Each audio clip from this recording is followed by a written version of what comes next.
Welcome to our channel. Welcome. Arya Gargi ಪಾಠಶಾಲೆಗೆ ತಮಗೆಲ್ಲರಿಗೂ ಸ್ವಾಗತ, ಸುಸ್ವಾಗತ. ಇಂದು ನಾವು 2 ಕಥೆಗಳನ್ನ ಕೇಳೋಣ. ಸರಿ, ಕೂತ್ಕೊಂಡು ಕತೆ ಶುರು ಮಾಡೋಣ. ಮೊದಲನೇ ಕತೆ ಯಾವುದು ಅಂದ್ರೆ ಗಜಗರ್ವ ಭಂಗ. ಕತೆ ಶುರು ಮಾಡ್ಲಾ? ಅದೊಂದು ಗೋಂಡಾರಣ್ಯ, ದೊಡ್ಡ ಕಾಂತಾರ. ಅಣ್ಣ, ದೊಡ್ಡ ಕಾಂತಾರ ಅಂದ್ರೆ ಏನು? ದೊಡ್ಡ ಕಾಡು ಅಂತ. ಹುಲಿ, ಸಿಂಹ, ಕರಡಿ, ಕಾಡೆಮ್ಮೆ, ಶರಭ, ಶಾರ್ದೂಲಗಳಿದ್ದ ಆ ಕಾನನದಲ್ಲಿ ದುರಹಂಕಾರದ ಮದಗಜ ಒಂದಿತ್ತು. ದುರಹಂಕಾರದ ಮದಗಜ ಒಂದಿತ್ತು. ತನ್ನ ಶಕ್ತಿ ಸಾಮರ್ಥ್ಯಕ್ಕೆ ಯಾರೂ ಸಾಟಿ ಇಲ್ಲ ಎಂಬ ಗರ್ವದಿಂದ ಕಾಡಿನಲ್ಲಿ ಮನಸೋ ಇಚ್ಛೆ ಓಡುವುದು, ಗಿಡ ಮರಗಳನ್ನ ವೃಥಾನಾಶ ಮಾಡುವುದು, ಪ್ರಾಣಿ ಪಕ್ಷಿಗಳನ್ನ ಅಟ್ಟಾಡಿಸಿ ಓಡಿಸಿ ಹಿಂಸಿಸಿ ಕೊಲ್ಲುವುದು ಮಾಡ್ತಾ ಇಡೀ ಕಾಂತಾರಕ್ಕೆ ಕಂಟಕಪ್ರಾಯನಾಗಿತ್ತು. ಕಾಡಿನ ರಾಣಿ ಸಿಂಹಿಣಿ ಕೂಡ ಈ ಮದ್ದಾನೆಯ ಕಾಲ್ತುಳಿತದಿಂದ ಸ್ವಲ್ಪದಲ್ಲಿಯೇ ಪಾರಾಗಿದ್ದಳು. ಹೆದರಿ ಹೋಗಿದ್ದ ಸಿಂಹದ ಮರಿಗಳು ತಂದೆಗೆ ದೂರನ್ನೇ ಹೇಳಿದ್ವು. ಮದ್ದಾನೆಯ ಮದವಡಗಿಸಲು ಮೃಗರಾಜ ಪ್ರಾಣಿಗಳ ಸಭೆಯನ್ನು ಕರೀತಾರೆ. ಸೊಕ್ಕಿನ ಆನೆಗೆ ಅಂಕುಶ ಹಾಕೋಕೆ ಯಾರು ಉಪಾಯ ಸೂಚಿಸ್ತೀರಿ ಅಂತ ಮೃಗರಾಜ ಕೇಳಿದಾಗ ಕಪಿರಾಯ ಹೇಳ್ತಾನೆ, ಮಹಾರಾಜರೇ, ನನ್ನ ಹತ್ರ ಒಂದು ಉಪಾಯ ಇದೆ. ಏನು ಉಪಾಯ ಅದು? ಆದ್ರೆ ನಾನು ಅದನ್ನು ಯಾರಿಗೂ ಹೇಳ್ದೆ ಕಾರ್ಯರೂಪಕ್ಕೆ ತರ್ತೀನಿ ಅಂದ ಕಪಿರಾಯ. ಏನು, ನಮ್ಮ ಮೇಲೆ ವಿಶ್ವಾಸವಿಲ್ಲವೇನು ಅಂತ ಮೃಗರಾಜ ಕೋಪದಿಂದ ಕೇಳಿದಾಗ, ಹಾಗಲ್ಲ ಮಹಾಪ್ರಭು, ನಿಮ್ಮ ಮೇಲೆ ಸಂಪೂರ್ಣವಾಗಿ ವಿಶ್ವಾಸ ಇದೆ. ಆದ್ರೆ ಇಲ್ಲಿ ಮೂಲೆಯಲ್ಲಿ ಕುಳಿತಿದನಲ್ಲ ಗುಳ್ಳೇನರಿ, ಅವನ ಮೇಲೆ ವಿಶ್ವಾಸ ಇಲ್ಲ. ಯಾಕೆ? ಏಕೆಂದರೆ ಈ ಹಿಂದೆ ಆ ಮದ್ದಾನೆಯನ್ನು ಯುದ್ಧಕ್ಕೆ ಬೀಳಿಸಬೇಕು ಅಂತ ಉಪಾಯ ಮಾಡಿದ್ದಾಗ ಈ ಗುಳ್ಳೇನರಿ ಮೊದಲೇ ಆನೆಗೆ ಹೇಳಿ ಎಲ್ಲ ಹಾಳು ಮಾಡಿ ಬಿಟ್ಟಿತ್ತು. ಇದರಿಂದ ಅವನಿಗೇನು ಲಾಭ ಅಂತ ಮೃಗರಾಜ ಕೇಳಿದಾಗ, ಆನೆ ಪ್ರಾಣಿಗಳನ್ನ ಕೊಲ್ತಾ ಮುಂದೆ ಹೋದ್ರೆ ಇವನು ತಿಂತ ಮುಂದೆ ಹೋಗ್ತಾನೆ, ಪಾಪಿ ಅಂತು. ತನ್ನ ಪ್ರಾಣಕ್ಕೆ ಸಂಚಕಾರ ಬಂತು ಅಂತ ನರಿ ಕಾಲ್ ಕಿತ್ತದ್ದೇ ತಡ ಸಿಂಹ ಒಂದೇ ನೆಗೆತಕ್ಕೆ ಹಾರಿ ನರಿಯನ್ನು ಕೊಂದು ಹಾಕುತ್ತೆ. ದೇಶದ್ರೋಹಿಗೆ ಸರಿಯಾದ ಶಿಕ್ಷೆ ಆಯ್ತು ಅಂತವೇ ಉಳಿದ ಪ್ರಾಣಿಗಳು. ಹೌದು, ಸರಿ ಕಪಿರಾಯ, ನೀನಿನ್ನು ಸ್ವತಂತ್ರ, ಆರಂಭಿಸು ನಿನ್ನ ತಂತ್ರವನ್ನು ಅಂತ ಮೃಗರಾಜ ಅಪ್ಪಣೆ ಕೊಟ್ಟದ್ದೇ ತಡ ಕಪಿರಾಯ ಕಾಡಿಗೆ ಓಡಿ ಬಿಡ್ತಾನೆ. ದೊಡ್ಡ ಮರವನ್ನು ಏರಿ ಆನೆ ಬರ್ತಾ ಇರುವ ದಾರಿಯಲ್ಲಿ ರಾಣಿ ಜೇನು ಇರುವ ಮರವನ್ನು ಏರಿ ರಾಣಿ ಜೇನಿನ ಜೊತೆ ಪೂರ್ವ ಯೋಜನೆಯನ್ನು ಮಾಡಿಕೊಂಡು, ಡುಮಣ ಎಲ್ಲಿಗೆ ಹೋಗ್ತಾ ಇದ್ಯಾ ಅಂತ ಕೇಳುತ್ತೆ. ಮದ್ದಾನೆಯ ಪಿತ್ತ ನೆತ್ತಿಗಿರುತ್ತೆ ನೋಡಿ, ಕೋತಿ ಬಡವ, ನನ್ನನ್ನೇ ಡುಮ್ಮು ಅಂತೀಯ, ನೋಡಿ ನಿನ್ನ ಬಾಲ ಹಿಡಿದು ನಿಲ್ಲಕ್ಕೆ ಬಡಿತೀನಿ ಅಂತ ದೊಡ್ಡ ಮರದ ರೆಂಬೆಯನ್ನು ಹಿಡಿದು ಗಲ ಗಲ ಗಲ ಗಲ ಅಲ್ಲಾಡಿಸಿ ಬಿಡತ್ತೆ. ಕೆಡ್ತು ನೋಡಿ ಆನೆ ಗ್ರಾಚಾರ. ಜೇನ್ನೊಣಗಳು ಹಿಗ್ಗ ಮುಗ್ಗ ಕಚ್ಚಕ್ ಶುರು ಮಾಡ್ತವೆ.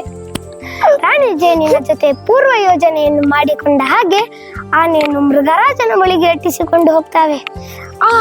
ಅಯ್ಯೋ ಉರಿ, ಕಾಪಾಡಿ ಅಂತ ಆನೆ ಬೇಡಿಕೊಂಡಾಗ, ಸರಿ, ಇನ್ನು ಮುಂದೆ ನೀನು ಈ ರೀತಿಯ ತಪ್ಪುಗಳನ್ನು ಮಾಡಬಾರದು, ಯಾರಿಗೂ ತೊಂದರೆ ಕೊಡಬಾರದು, ಇಲ್ಲದಿದ್ದರೆ ನಿನ್ನ ಕತೆ ಇಲ್ಲಿಗೆ ಮುಗಿಯುತ್ತೆ ಅಂತ ಮೃಗರಾಜ ಹೇಳಿದಾಗ ಗರ್ವ ಕಳೆದುಕೊಂಡಿದ್ದ ಆನೆ ಶಿರಬಾಗಿ ನಮಸ್ಕರಿಸುತ್ತೆ.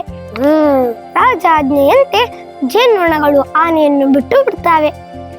ಮುಂದೆ ಆನೆ ಕಾಂತಾರದಲ್ಲಿ ಒಳ್ಳೆಯ ಹೆಸರನ್ನು ಪಡೆದುಕೊಳ್ಳುತ್ತೆ, ಎಲ್ಲರೊಂದಿಗೆ ಕೂಡಿ ಬಾಳುತ್ತೆ. ಹೇಗಿತ್ತು ಕತೆ? ಚೆನ್ನಾಗಿತ್ತಾ? ಇನ್ನೊಂದು ಕತೆಗೆ ಹೋಗೋಣ. ಈ ಕತೆ ಅಂತ ಸಖತ್ತಾಗಿತ್ತು ನೋಡು.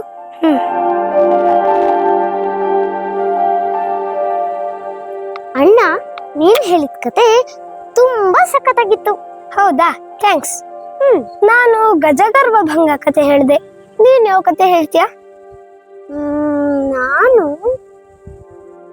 ಗರುಡ ಗರ್ವ ಭಂಗ ಅನ್ನೋ ಕತೆ ಹೇಳ್ತೀನಿ.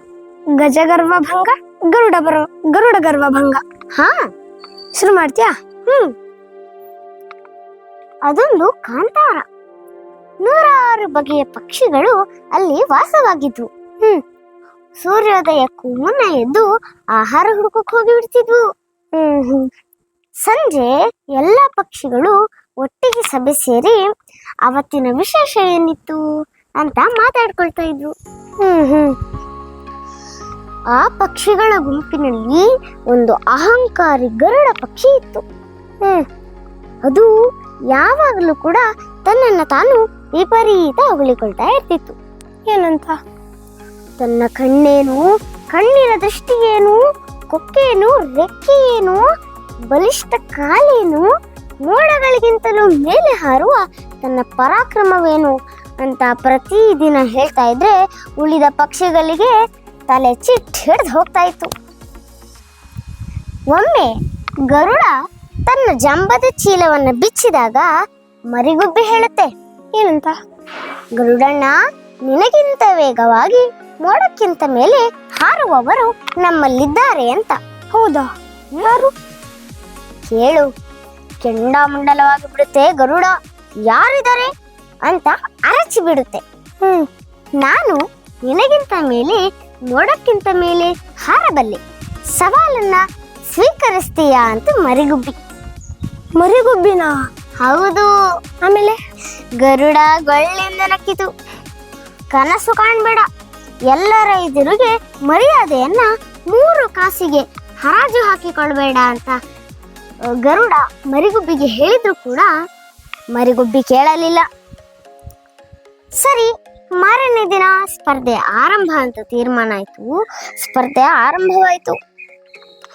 ಗುಬ್ಬಿ ಮರಿ ಉಸಿರು ಕಟ್ಕೊಂಡು ಹಾರ್ತಾ ಇದ್ರೆ ಗರುಡ ಗುಬ್ಬಿಯ ಮೇಲೊಮ್ಮೆ, ಗುಬ್ಬಿಯ ಕೆಳಗೊಮ್ಮೆ, ಹಿಂದೊಮ್ಮೆ, ಮುಂದೊಮ್ಮೆ ಹಾರ್ತಾ ಒಮ್ಮೆ ಸರಕ್ಕನೆ ಮೇಲಕ್ಕೆ ಇರೋದು, ಮತ್ತೊಮ್ಮೆ ಬಾಣದಂತೆ ಕೆಳಗಿಳಿಯೋದು.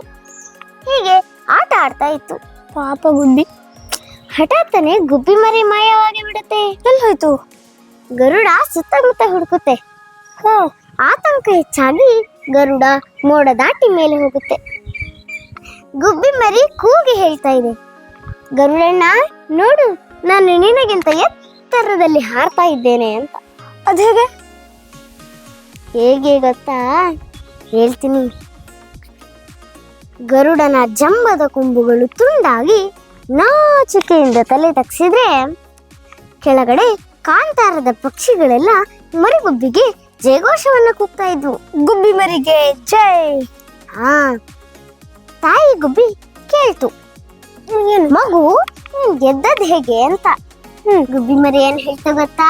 ಏನ್ ಹೇಳ್ತು? ಅಮ್ಮ, ನೀನೇ ಹೇಳಿದ್ದೆಲ್ಲಮ್ಮ, ಶಕ್ತಿಗಿಂತ ಯುಕ್ತಿ ಮೇಲು ಅಂತ. ಆಕಾಶದಲ್ಲಿ ನಾನು ಹಾರುವಾಗ ಗರುಡ ಮೇಲೆ ಕೆಳಗೆ ಕೆಳಗೆ ಮೇಲೆ ಮುಂದೆ ಹಿಂದೆ ಹಾರ್ತಾ ಇರುವಾಗ ಒಂದು ಒಳ್ಳೆಯ ಸಮಯ ಸಂದರ್ಭ ನೋಡಿ ಅವನಿಗೆ ಗೊತ್ತಾಗದ ಹಾಗೆ ಅವನ ಬೆನ್ನಿನ ಮೇಲೆ ಕುಳಿತುಕೊಂಡ್ಬಿಟ್ಟಿದ್ದೆ. ಉಪಾಯದಿಂದ ಅವನ ಜಂಬದ ಕಿರೀಟವನ್ನು ಬೀಳಿಸಿಬಿಟ್ಟೆ ಅಂತ ಮರಿಗುಬ್ಬಿ. ಕತೆ ಹೇಗಿತ್ತು? ಚೆನ್ನಾಗಿತ್ತಾ? ಅವಕಾಶಕ್ಕಾಗಿ ಧನ್ಯವಾದಗಳು. ಕತೆ ಅಂತೂ ಸೂಪರ್. ಗಜಗರ್ವ ಭಂಗ, ಗರುಡ ಗರ್ವ ಭಂಗ. ನೀವು ನೋಡಿದ್ರಲ್ವಾ ಸ್ನೇಹಿತರೆ? ನೀವು ಕೂಡ ಈ ಕತೆಗಳನ್ನ ಖುಷಿ ಖುಷಿಯಿಂದ ಕಲಿಯಿರಿ. ಕತೆ ಕೇಳಿದ್ರಲ್ವಾ? ಹೇಗಿತ್ತು ಕತೆ? ಕಮೆಂಟ್ ಮಾಡಿ ತಿಳಿಸಿ. ಹಾಗೆ ನಮ್ಮ ಚಾನಲ್ಗೆ ಸಬ್ಸ್ಕ್ರೈಬ್ ಆಗದಿದ್ರೆ ಸಬ್ಸ್ಕ್ರೈಬ್ ಆಗಿ, ಹಾಗೂ ಲೈಕ್ ಮಾಡಿ, ಶೇರ್ ಮಾಡಿ. ಸಬ್ಸ್ಕ್ರೈಬ್ ಮಾಡೋದನ್ನ ಮಾತ್ರ ಮರಿಬೇಡಿ. ಬೇಸಿಗೆ ರಜದಲ್ಲಿ 8-10 ಕತೆಗಳನ್ನ ಕಲಿತುಕೊಳ್ಳಿ. ಧನ್ಯವಾದ.